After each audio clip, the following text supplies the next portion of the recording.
Most people have no idea that one hidden trait is steering every big decision they make. Not a habit, not a belief, a shadow personality. Here's the shocker. Psychologists have mapped it out. 3 dark personality types. Real, documented, tested. And whether you like it or not, one of them is already whispering in your ear. It's shaping how you chase success, how you fight, how you love. And you probably think you're too smart to be influenced. You're not. None of us are. The good news? Seeing it doesn't make you weak, it makes you untouchable. Because once you can name the darkness that's been quietly running the show, you can flip it from a blind spot into an advantage. In the next few minutes, you'll meet these 3 types one by one. You'll spot the masks people wear, maybe even the mask you didn't know you were wearing. And when you finish, you won't just see other people differently. You'll see yourself and the game you've been playing in a way you can't unsee. Think about the last time someone at work charmed everyone in the room and somehow ended up getting their way without ever raising their voice. Or that friend who always seems 3 steps ahead, pulling strings you didn't even notice. That isn't random, it's the psychology of what researchers call the dark triad, 3 personality patterns: narcissism, Machiavellianism, and psychopathy. First mapped out in a landmark 2002 paper by psychologists Delroy Paulhus and Kevin Williams. These traits show up everywhere, in boardrooms, politics, social media, even in our own little power plays. And here's the uncomfortable truth: none of us are completely free of them. We all have at least a trace of these instincts. Why does it matter? Because the less you understand these dark currents, especially the ones inside yourself, the easier it is for someone else to pull you along with theirs. Spot them, and you stop being easy to manipulate. Miss them, and you'll keep wondering why you're always reacting instead of leading. That's why the next few minutes matter. We're going to break down each of these dark types, not to label people, but to give you the kind of insight that turns blind spots into power. Picture this. A man walks into a crowded room, and before you even register his presence, he's already surveying every face. Who's watching? Who's whispering? Who seems impressed? It looks like confidence, smooth smile, perfect posture, but what he's really doing is calculating admiration. This is the first of the 3 dark personality types, the narcissist. Psychologists have spent decades studying this pattern inside what they call the dark triad. One of the most widely used tools is the Narcissistic Personality Inventory, and the research is clear. A narcissist doesn't actually love himself. He needs to be loved. His self-image isn't built on self-esteem, it's built on other people's applause. That's why, on the surface, the narcissist can seem magnetic. He wears confidence like a tailored suit, but underneath, his sense of worth is fragile. Admiration isn't a bonus, it's oxygen. Praise delivers a quick dopamine hit. When that supply is cut off, when he's ignored, criticized, or simply not noticed, the mask cracks. You'll see 2 classic reactions: rage or despair. One sharp comment can trigger days of silent revenge plotting. A single rejection can send him spiraling into self-pity. He isn't strong, he's starving. Neuroscience backs this up. Studies show that people with high narcissistic traits have an overactive reward network in the brain, particularly in areas linked to social approval. Compliments create a temporary high. Absence of recognition produces anxiety and anger. It's not just vanity, it's addiction. This is why social media feels like fuel to a narcissist. Every like, every share, every new follower is a microdose of the validation his ego craves. But the tolerance builds. The more he gets, the more he needs. And when the numbers inevitably slow, he scrambles for another fix, bigger stunts, louder opinions, more dramatic displays. Here's the paradox. That same hunger often launches narcissists into positions of influence. In politics, entertainment, and corporate leadership, narcissists frequently climb faster than their peers. While others debate, they perform. While others hesitate, they charm. They become whatever the crowd wants to admire. The public, hungry for charisma, hands them the crown. But what lifts them also sets up the fall, because when admiration fades, as it always does, they cannot cope. History is littered with examples. celebrities who unraveled when the spotlight moved on, leaders who lashed out when their popularity dipped, entrepreneurs who self-destructed when praise turned to criticism. It wasn't failure that broke them. It was the sudden loss of the audience that once defined them. You don't have to look to the headlines.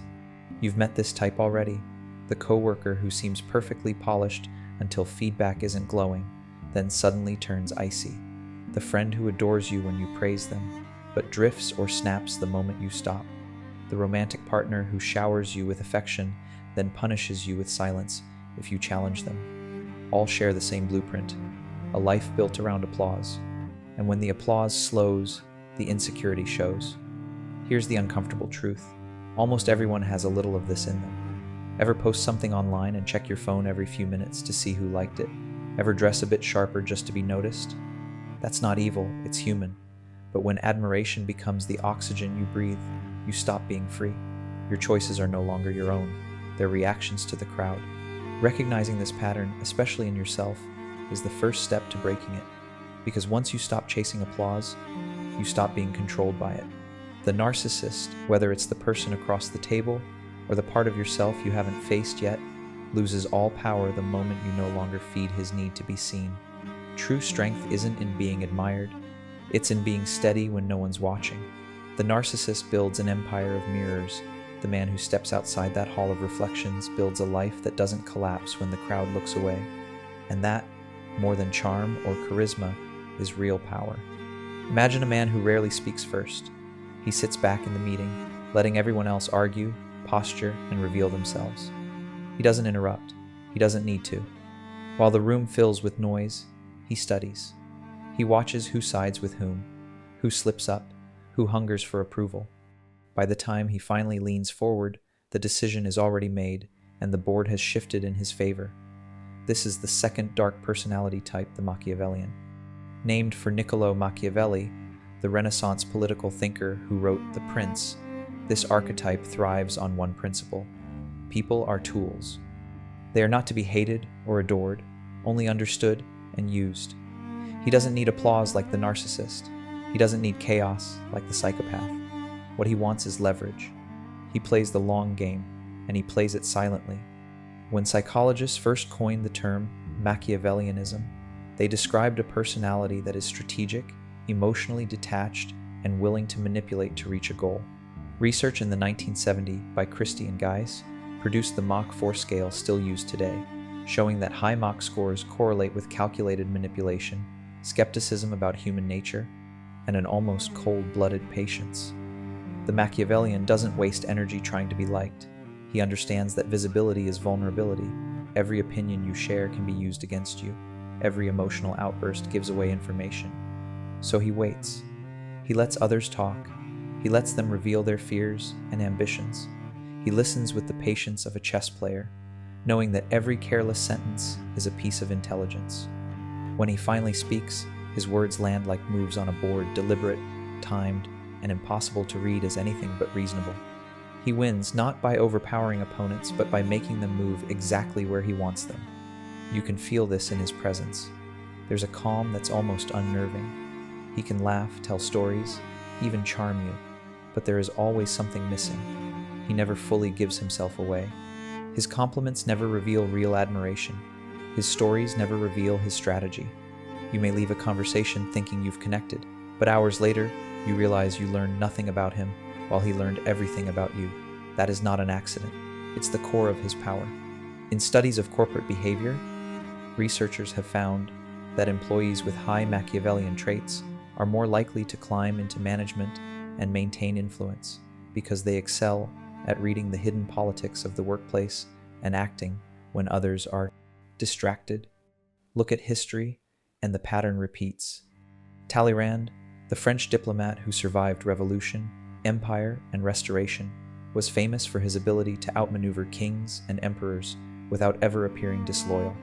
He shifted alliances with precision, always speaking less than he knew.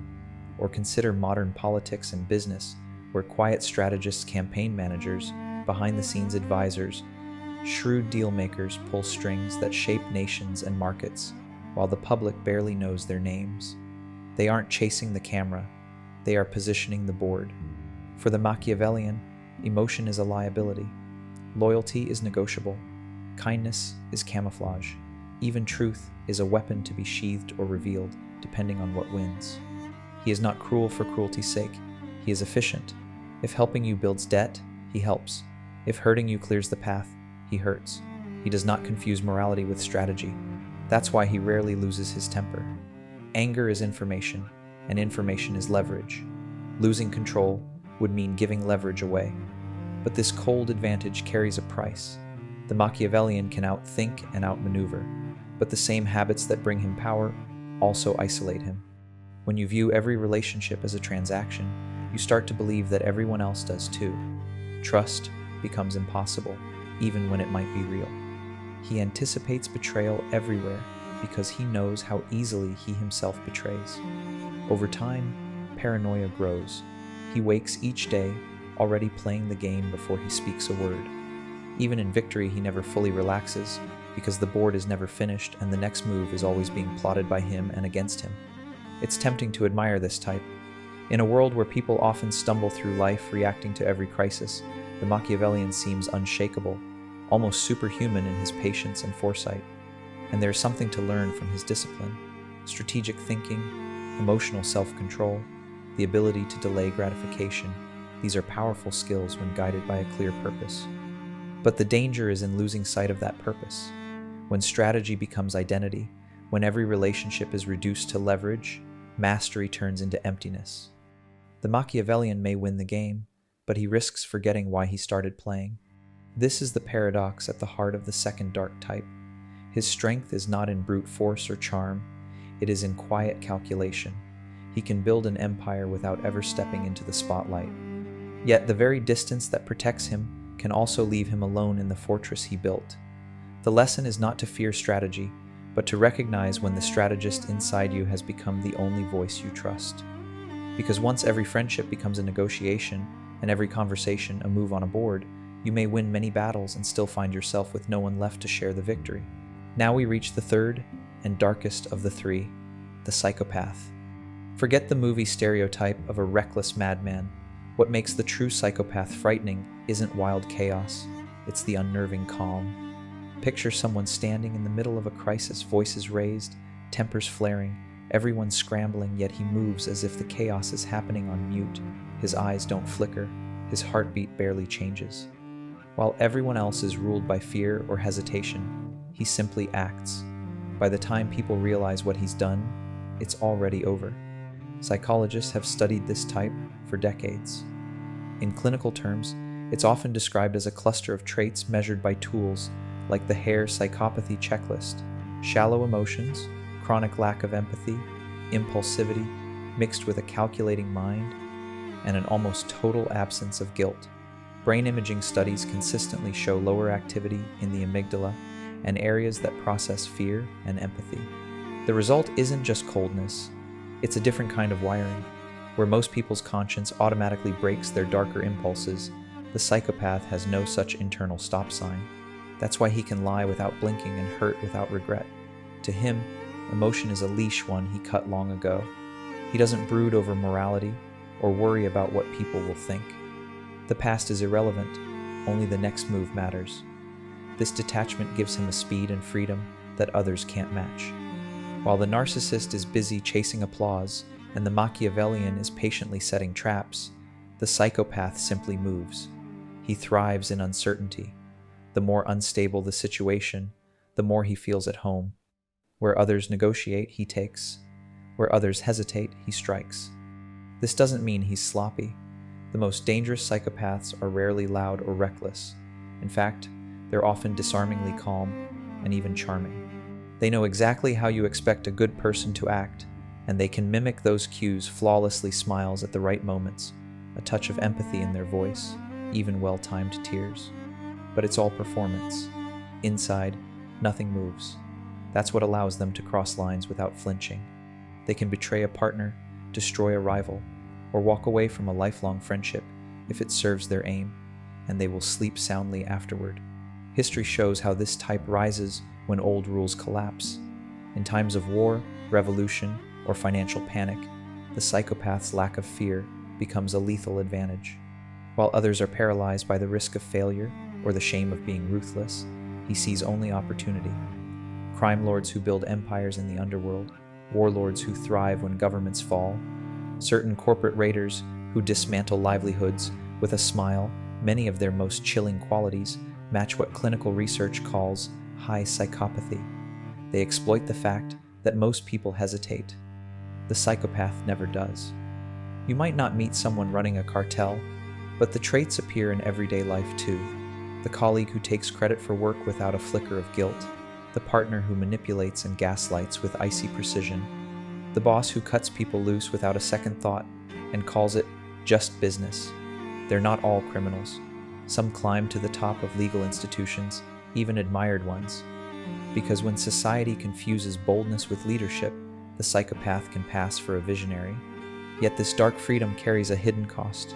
The psychopath is powerful, precisely because he feels so little, but that emptiness is also his prison. He cannot truly attach. He cannot feel the quiet satisfaction of trust or the warmth of being loved. He may dominate a room, but he will never belong in it. He wins battles, but he never builds lasting peace. And when the thrill of conquest fades, when there are no more enemies to break or rules to defy, boredom sets in. Many burn out not from defeat but from emptiness. Without chaos to feed on, life offers no meaning.